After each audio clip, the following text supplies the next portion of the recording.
unfold, and the chat's got soul. From the gavel to the gas, we're watching it all. Covering the courtroom, big case or small. Laugh when we can, cry when we must, but it's all real talk, you can count on us. We're not the pros, just fans who care, with popcorn in hand and a comfy chair. And every twist, we're right there, together like we're all in the witness chair. This is the Broken Baker, where the trials come alive, where the chat is wild and the vibes survive. We're watching the worst of what people do, but we keep it light, yeah, that's our truth. It's the only place for crime, and it feels just right.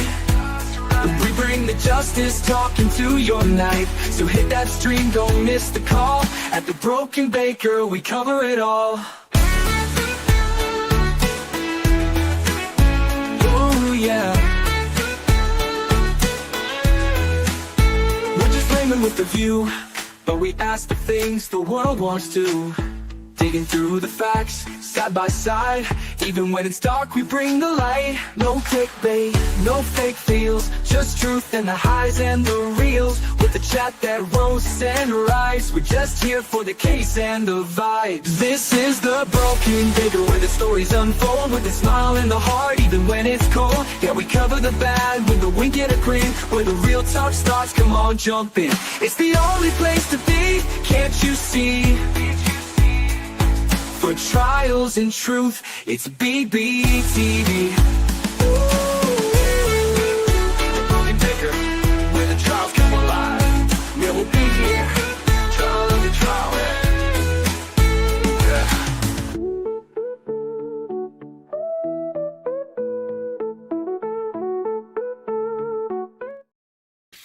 Good morning, good evening, good afternoon, wherever you are, whoever you are, what if any you might be, and welcome to nothing. No Zoom call to be had, so the only option is to call into court, and I can't do it with my technology. The kid is graciously trying to figure out how to do a Google thing. But I will ship you all over to Melanie when she begins in about 15 minutes. And you can then listen to it. I know she has previously had these call-in meetings. It's annoying that we can't do the Zoom call because I believe a lot of conversation happens here, even though I never ever show emotion. But them's the beans, sadly. I would love to cover it. If there is anything in it that can be covered, that will be reported on, I will, of course, go live later and do a little bit of a rundown of it if there is any news. The big thing in the Fitzsimmons case right now is that we need to hear from the single justice who has to, in my opinion, release her from prison. It's absolutely crabiola BS that, hey, Nicola Maxwell, I see you found Nightbot, even though you don't like me anymore.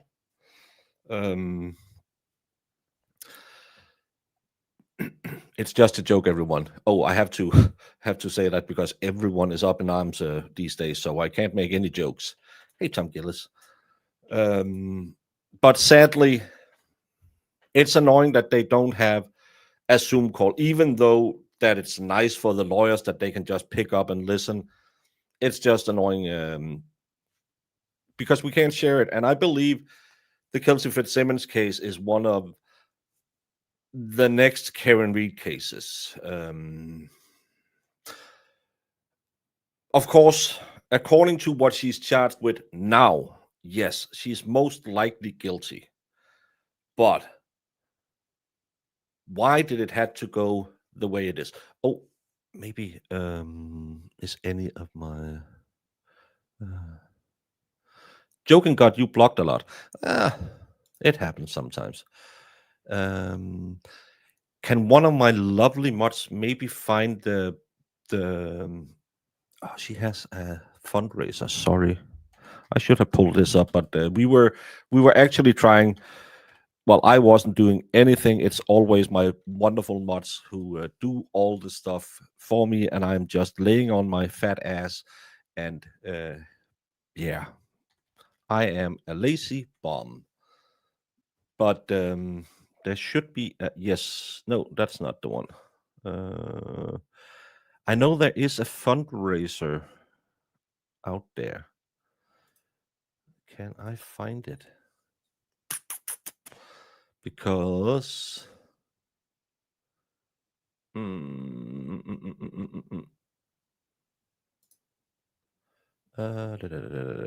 think I have to go through a little bit of some hoops, maybe. This looks like it's just gonna turn over and over and over and over again. I don't know what this is from. Open link in a new chat. It's someone called Gator Boy. So we have a turtle boy and a gator boy. Maybe I should become the baker boy.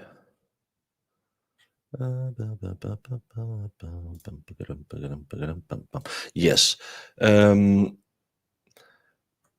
Again, no one expects anything from anyone, but there is, I understand, there is a fundraiser for Kelsey Fitzsimmons that has raised $16,000 so far.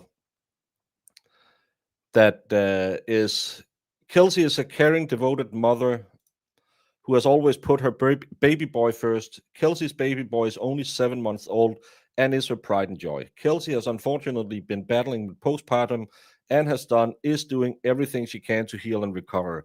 In the process of healing, Kelsey was met with a mother's worst nightmare, having her baby taken away from her while being served a restraining order full of false narratives and self-serving allegations. During this already extremely tragic incident where she needed compassion and help, she was met with deadly force and pew pew fire to her chest. She has undergone multiple surgeries due to the injuries, and she has a long road of recovery as she sits in the hospital today. So it's quite old. She now needs extensive support to heal physically and emotionally. We are raising funds to help cover a variety of expenses, such as Kelsey's household bills while she's unable to work, and to assist her parents as they take time away from their jobs to care for her full time. Household bills, living expenses, medical therapy, travel time costs, experts, investigators, and legal incidentials. Every dollar helps Kelsey get closer to healing and having a healthy future she deserves. This is. Can we see who has put it up there? It's made by Meredith Spencer. I I I hope it's legit. It's shared by other people who is pro Kelsey, if we can say that. But if anyone has the opportunity, or if anyone wants to just, you can go share it or send a prayer. You can absolutely do that as well. One thing this community have shown is it's amazing when they have people to rally around. They will rally and help. Not everything is about helping with your wallet. Prayers, thoughts, spreading the news is very, very.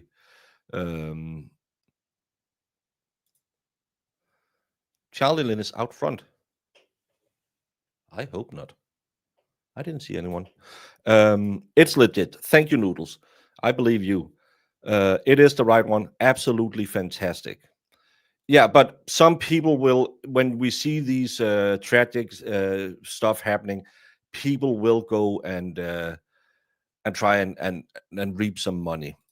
But I would say what I have learned from all of you, let's forget the last 5 days. What I have learned from all of you wonderful people, it is that you are amazing. If there is people who need help, you are the people who will gather, who will raise awareness, maybe sometimes raise a few bucks, stand outside courthouses, try to get all the information, share it. The creator community is also very, very generous between each other, helping out, sharing links, trying to go on each other's channels and hype a case. I believe Kelsey is another such case that needs full attention. Um, why did he shoot her? Because she pulled a weapon on herself or waved it around. That's the official story. She says she pulled it out, put it to her head, and it misfired. He said she was waving it around and he had to do it. According to the handbook, I haven't read all of it. I saw some snippets of it. That's not the correct way to do it. But why was she overcharged to begin with? That's the thing we need to look at as well. This is why, again, give her a prayer, share the fundraiser, or maybe if you have an extra dollar, consider helping Kelsey, because right now she's sitting in prison because I was told we can't use the derogatory speech about women. I use them about both of them, both the genders. If people behave like someone who needs a derogatory term, I would say a raving lunatic. If you listen to her words in the last court hearing, where she didn't want to listen to Kelsey's lawyer, she didn't want to listen to the probation officer. She was just yelling and screaming. It's Massachusetts. I love a lot of you Massachusetts. Some of you are okay. Yeah, you're okay people. But power in Massachusetts rests in the wrong hands. We know it from the Karen Reed case. We know it from Turtle Boy's case. We know it from the Sandra Birdsmore case. And I believe we know it from Kelsey Fitzsimmons' case as well, because that poor woman did something stupid. You don't pull out a firearm in front of a police officer. It's a really, really easy way to get new holes in your body. But there's so much to the story that I don't understand how she ever was allowed to get in a position where she could pull out a weapon.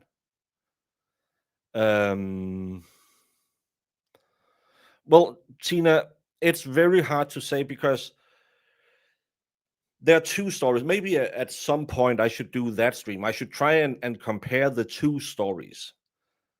But the police comes over because her husband her fiance, files an emergency motion. He wants the kid because she is a danger to the kid, is what he's actually saying. And they show up with 3 officers. 2 of them starts to go upstairs with Kelsey to get things for the baby so they can take her away. Then the police had called the fiance to the house to get the baby, making it an even higher stressed situation. One of the officers who is with Kelsey then goes downstairs apparently to help keep the fiance out. If he's to be kept out, why did you call him? And as I always say, you have a very non-invasive tool you can use as police officers. Slap on a pair of bracelets and say, for your safety, for our safety. Let's go up. Where do you keep your firearm? It's right there next to my bed in my gun safe. Okay. Do you mind giving me the code, or where's the key, or whatever she needs? Please stand back. I'm going to retrieve it. With her hands cuffed, you don't even have to be behind your back or anything. You would have de-escalated the situation so much more. We know DV incidents or any disturbances in the house, especially they knew this woman, they knew she had postpartum depression. Why didn't they go to the extra little? We know how police officers protect police officers. Why did they handle this care with such little regard to safety and to her safety? Because cuffing her is also a way from making her making sure she doesn't make anything stupid. Because you took my kids away, probably would have been a problem.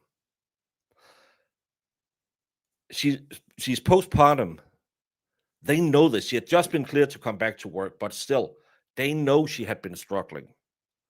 And they don't say, hey, let's just one of us be really close to her so she doesn't do anything stupid. Just to make sure everything is gonna be kept on the low.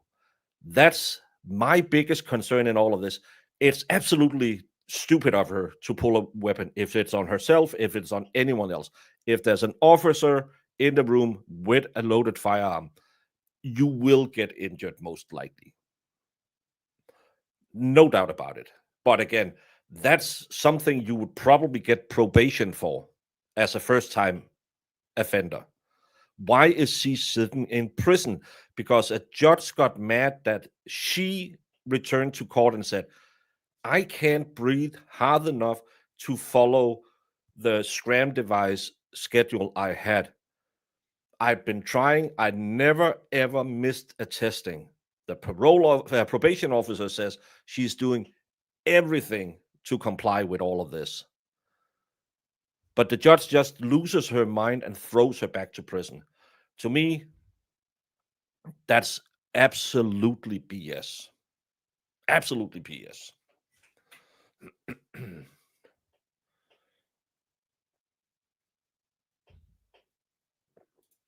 Are we supporting her being innocent?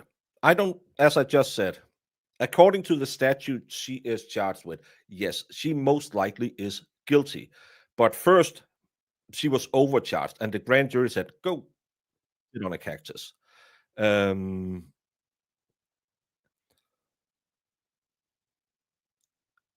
Sorry, I just got a mod message.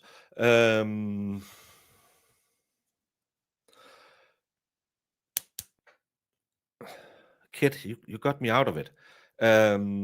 What we are supporting is, it seems like it was a very, very over escalating that you needed to send bullets into this young woman's body.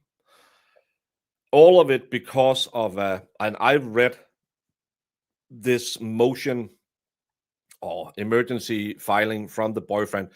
All he is saying is she was angry at a party and threatened to do something with the kid. Reading that motion looks like it's one of those motions, kind of like the one Aiden has in New Jersey, where they're saying all the right words just to trigger that statute. Say, okay, well, you get it. There's no evidence other than his words that she was a bad mother. Being postpartum is a hell of a thing for a newly made mother, whatever you call it, a new mother. But there's no stories of her doing anything bad to the kids. And she had just been cleared for police work. She was cleared from her postpartum. So because she lost her mind at a party in a way that seems really sus, the explanation of what happened, I think she's being railroaded. And again, it's a probation most likely offense she's been doing. Why has she been sitting in prison? She spent 53 days in hospital. Then she went to prison. Then she was released on her own recognizance. Following, you have to be at your mom and dad's house. You have to wear GPS tracker, and you have to use a scram blowing device. The scram blowing device couldn't be operated by her because she'd been shot. Her diaphragm was ruptured. I think her lung, she had 2 broken ribs. She never missed any of the test she had to do, even though it caused her massively physical pain. They went back and say, can we do something else? And the judge just say, go fuck yourself, go back to prison. That's why I'm supporting Kelsey Fitzsimmons. Yes, her story is out there. I read it like a month ago. There's no body camera, there are no dash cams, there's nothing. All of it will be he said, she said.